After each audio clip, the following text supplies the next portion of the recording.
देना जरूर पूर्वजों को, इस्माइल दे देना। लोग कहते हैं ये 16 दिन अच्छे काम नहीं करना चाहिए, 16 दिन ये मत लो, 16 दिन वो मत लो। कौन सी पुराण में लिखा है? एक बार मुझे वो पुराण जरूर बताना कि 16 दिन ये सामान मत खरीदना, 16 दिन ये चीज मत लेना। क्योंकि शिव महापुराण में और शास्त्रों में वर्णन आता है कि 16 दिन श्राद्ध के हैं, ये पूर्वजों के हैं। आप पूर्वजों का नाम लेकर अपने पितरों का स्मरण कर कर तुम्हारी मर्जी पड़े वो खरीदो, तुम्हारी मर्जी पड़े वो लाओ, और सबसे पहले उन पूर्वजों को सम्मान पूर्वक वो वस्तु समर्पित कर दो कि आपकी है, आपको संभालना है, आपने दी है, आपके द्वारा आई है। पूर्वज खुश होंगे। तुम्हें बढ़ता हुआ देखकर तो पितर खुद आशीर्वाद देते हैं। कौन माँ होगी जो अपने बच्चे को बद्दुआ देगी? कौन पिता होगा जो अपने बच्चों को बद्दुआ देगा? अगर माता पिता अपने बेटे को गाली भी देते हैं, बद्दुआ भी देते हैं, तो बाद में रोते हैं, आंख में से आंसू निकलती है। एक माँ अपने बेटे को चिल्ला देती है तो बाद में रोती है। अगर माँ अपने बच्चों पर हाथ उठा देती है तो बाद में रोती है। तो क्या मरने के बाद पितर तुमको बद्दुआ देंगे? नहीं, पितर आशीर्वाद देते, बस इतना जरूर कहते हैं कि मैं छोड़ कर गया था रे, मैं तुझे देकर गया था रे, मुझे भूल क्यों गया? तू थोड़ा देता क्यों नहीं है? मेरे को अन्न का भाग देता क्यों नहीं है? बस वो याद करते हैं, वो आपसे मांगने की, क्योंकि आप उसके पुत्र हो, आप उसकी संतान हो, आप उसके वंश के हो, आपसे ललकता है उसको, किसी दूसरे से नहीं।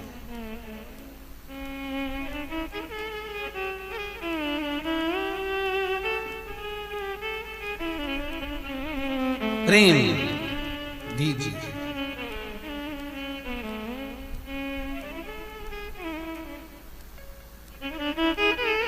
भले कोई किस भाव से आए उसका आदर हो, उसका सम्मान। कई लोगों का प्रश्न होता है, गुरुजी हम 4 भाइयों का परिवार है, पर पितृ दोष मुझ पर ही क्यों आ रहा है? मैं ही क्यों तकलीफ भोग रहा हूं? मेरे को ही क्यों कष्ट आ रहा है? मेरे ही क्यों पांव दुख रहे हैं? मेरे घर में क्यों ऐसी परेशानी आती है? सबकी सब तो सुखी है। ध्यान रखना, पितरों का जिससे लगाव होता है और जिसको पितरों ने दिया होता है, पूर्वजों ने दिया होता है, भगवान ने दिया होता है, लालसा उसी से होती है। भीख मांगने वाला, भिक्षा मांगने वाला भिखारी भी होता है, भिक्षुक भी होता है। तो गाड़ी देख लेता है कि 4 व्हीलर गाड़ी से आया है तो सेठ जी 10 रुपया देगा। कोई पैदल जाता है तो भिखारी भी सोचता है बेचारा क्या देगा, उसके पास तो खुद नहीं, पाँव में चप्पल नहीं पहना है, फिर भी हाथ फैला देता है कि दे दे तो ठीक है, नहीं तो कोई गाड़ी वाला तो देगा ना मुझको। उसी तरह घर के पूर्वज, घर के जो आहूत होते हैं, घर के जो पितर होते हैं, घर के जो वासुक होते हैं, घर के जो पूर्वज होते हैं, आशा उसी से लगते हैं जो दे सकता है। जिसके पास है ही नहीं उससे क्या आशा रखेंगे? जिसके पास कुछ है ही नहीं उससे आशा रखना क्या?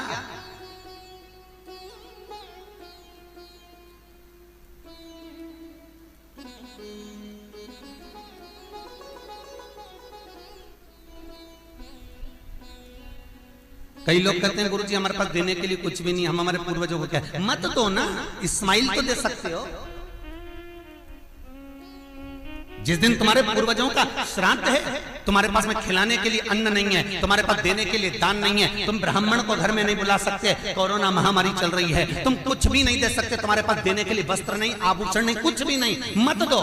निवेदन है बस चेहरे पर प्रसन्नता रखकर, एक निवेदन है कि चेहरे पर प्रसन्नता रखकर उस दिन अपने पूर्वजों को याद जरूर करना और कह देना कि आप ही का दिया हुआ है जो हम खा रहे हैं, हम पर करुणा करना, हमारे पास कुछ भी नहीं है। डब्बे में से गुड़ या शक्कर निकालकर अरे गैस को लाइटर से जलाकर उसकी अग्नि में छोड़ देना, पर 2 दाने शक्कर के छोड़ना जरूर, जिससे वो जीवात्मा दरवाजे पर आकर भूखी ना जाए, उसके मुख में कुछ तो चला जाए और वो जीवात्मा तुम्हें आशीर्वाद दे जाए। तुम्हारे पास कुछ ना हो तो इतना तो दे सकते हो साहब, इस्माइल तो दे सकते हो, प्रसन्नता तो दे सकते हो, मीठी वाणी तो दे सकते हो।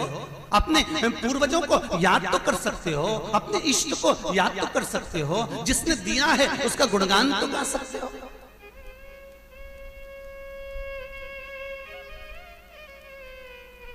एक नई नवेली दुल्हन को पति ने एक नई नथनी लाके दे दी।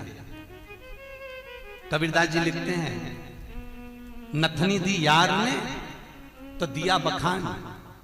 यार ने केवल एक नथनी लाकर दी है, पति ने केवल एक नथनी लाकर दी है, सोने की बड़ी सुंदर, सबको दिखा रही है, घूंघटे में उघाड़ उघाड़ कर दिखा रही है, मेरे पति ने दी है। झुमका बार बार दिखा रही है, मेरे पति ने दी है, मेरे पति ने दी है। एक नथनी मात्र 2000, 5000, 10,000, 20,000, 25,000, 50,000, 1 लाख, 2 लाख की नथनी पति देता है तो सारे जगत को दिखा देते हो। वो परमात्मा देता है तो किसको क्यों नहीं बोलते कि उसने दिया है, उस पूर्वजों ने दिया है। वो छोड़ कर गए थे तो हम खा रहे हैं, अगर वो छोड़कर नहीं जाते तो रोड पर मिल जाते। लोग कहते हैं हमारी माँ ने हमको क्या दिया, हमारे पिता ने हमको क्या दिया, सब उसको देकर चले गए। भले वो किसी को दे जाएं पर आशीर्वाद लिए बगैर मत जाने देना।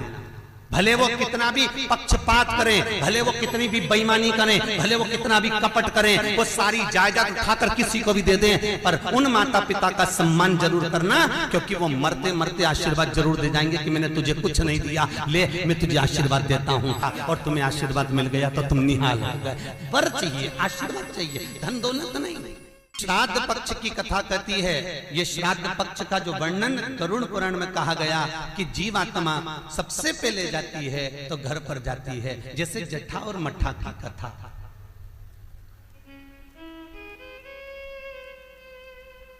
दो भाई हैं, जट्ठा और मट्ठा, दोनों साथ में रहते थे, पर इनकी जो धर्म पत्नियां थीं आपस में कुछ भेदभाव हो गया, दोनों अलग अलग हो गए। जट्ठा बहुत धनपति था, मट्ठा थोड़ा सा गरीब था, दोनों अलग अलग रहे। जट्ठा का बिजनेस अच्छा चलता है, जट्ठा का धन बहुत सारा है, संपदा बहुत सारी है, क्योंकि माता पिता का सारा धन जट्ठा ने अपने कब्जे में रख रखा था। सारे माता पिता की जितनी प्रॉपर्टी थी, जितना वैभव था, जितनी सत्ता थी, जट्ठा ने अपने कब्जे में रख ली थी। और मट्ठा ऐसे ही बेचारा सहज भाव का, भोला भंडारी, सरलता का भाव वाला चल दिया, अपना बोरी बिस्तर उठाया, अपनी पत्नी के साथ, बच्चों के साथ चले गए।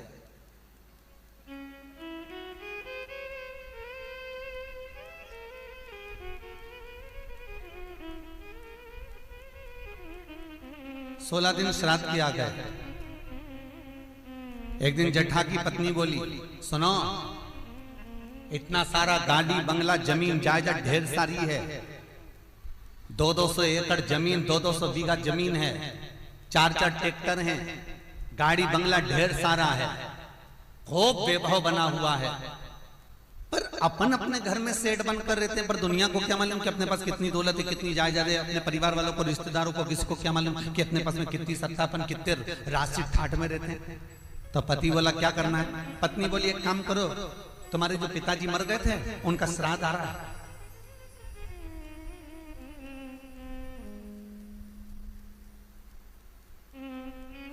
तुम्हारे जो पिता चले गए थे उनका श्राद्ध आ रहा है, एक काम करो, अपन अपने पिताजी का श्राद्ध रख देते, और श्राद्ध रखेंगे तो मेरे मायके वालों को और आपके पूरे परिवार वालों को, जो आपके रिश्तेदार हैं, मित्र हैं, दोस्त हैं, और मेरे मायके वाले, मेरी सहेलियां, मेरी बेस्ट फ्रेंड, सबको बुला ला,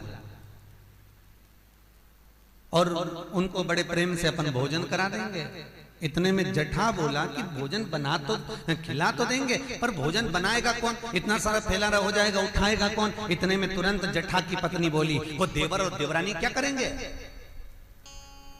बाप तो उनका भी था, पिता तो उनका भी था, वो आए देवरानी, और देवरानी आकर भोजन बनाए और देवर आकर बर्तन मांजे।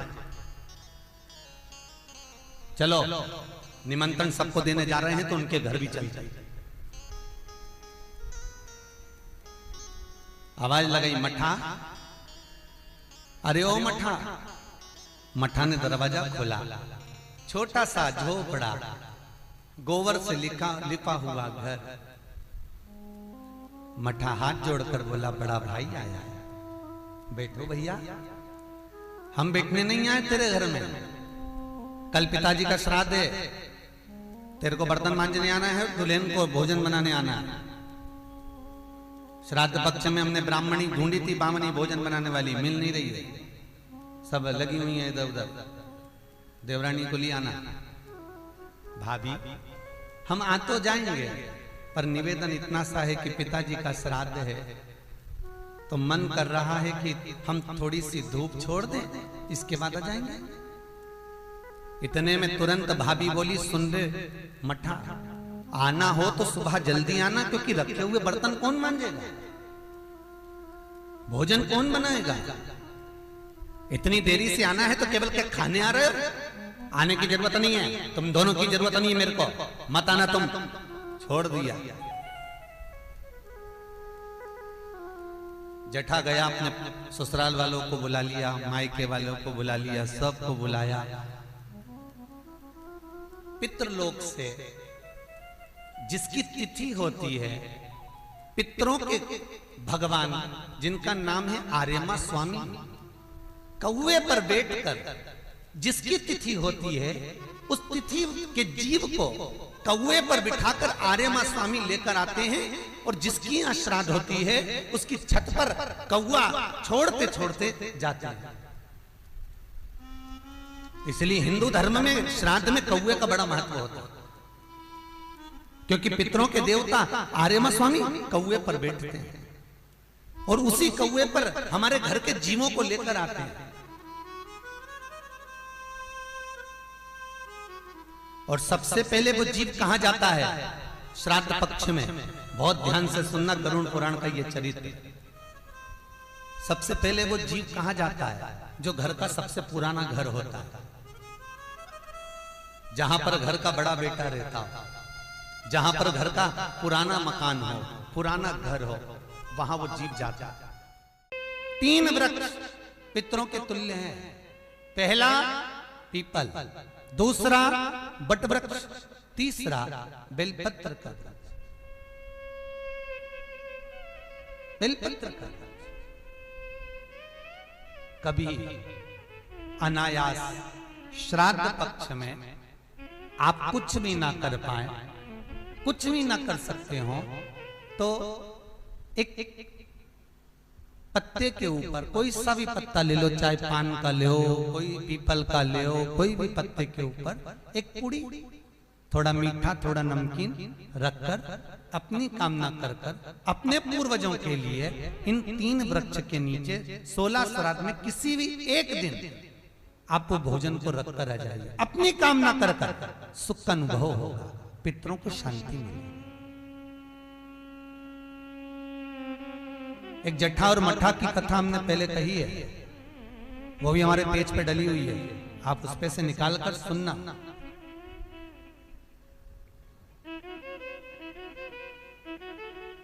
उसमें भी हमने व्याख्यान वर्णन करा जट्ठा मट्ठा की कथा। 3 वृक्ष पितरों के तुल्य हैं, 3 पक्षी पितरों के तुल्य हैं, कौवा, हंस और गरुड़।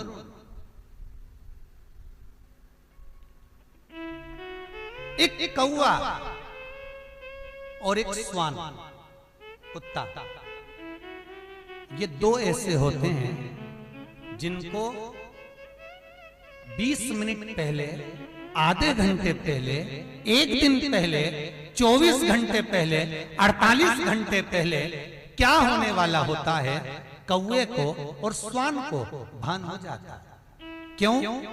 क्योंकि ये यमलोक में जहां यमराज निवास करते हैं, स्वान और कौवा उस स्थान का भाग ग्रहण करते हैं, और इनको ये ज्ञान पूर्व से यमराज से प्राप्त होता रहता है, पूर्वभान होता प्राप्त होता रहता है। एक कौवा एक स्वान, कोई घटना घटने वाली होती है तो कुत्ता रोने लगता है, कोई घटना घटने वाली होती है तो कौवा आकर बैठ जाता है, कोई आ रहा है तो कौवा आएगा, कोई भाव सूचक है तो कौवा आकर बैठेगा। दरवाजे पर कैसे, उसका भी भान है, अटारी पर कौवा कहां बैठा है, दरवाजे पर कौवा कहां बैठा है, किस स्थान पर कौवा विराजमान है, उसका भी भाव हमारे शास्त्र में वर्णन है। 3 पक्षी, 3 वृक्ष पितरों के तुल्य हैं। पक्षियों में कौवा, हंस और गरुड़, ये पितरों के तुल्य हैं। जो अधोगति में मर जाते हैं, जिनको पिंड नहीं मिलता, तर्पण नहीं होता, ब्राह्मण का भोज नहीं मिल पाता, जो मर जाते हैं, जिनका अंतिम संस्कार तक नहीं होता, जिनकी गति बिगड़ जाती है, ऐसे जीव कौवे के अंश में प्रकट होते हैं। जो पूर्ण फल लेकर जाते हैं, पितृलोक में जगह नहीं होती, बैकुंठ में जगह नहीं होती, कहीं अगर जगह नहीं है देवलोक में, तो इनको कौवे के अंश में, गरुड़ के अंश में या हंस के अंश में डाल दिया जाता है। महाराज फिर अगला वर्णन किया, 3 पशु, कुत्ता, गाय और हाथी, ये पितरों के तुल्य होते।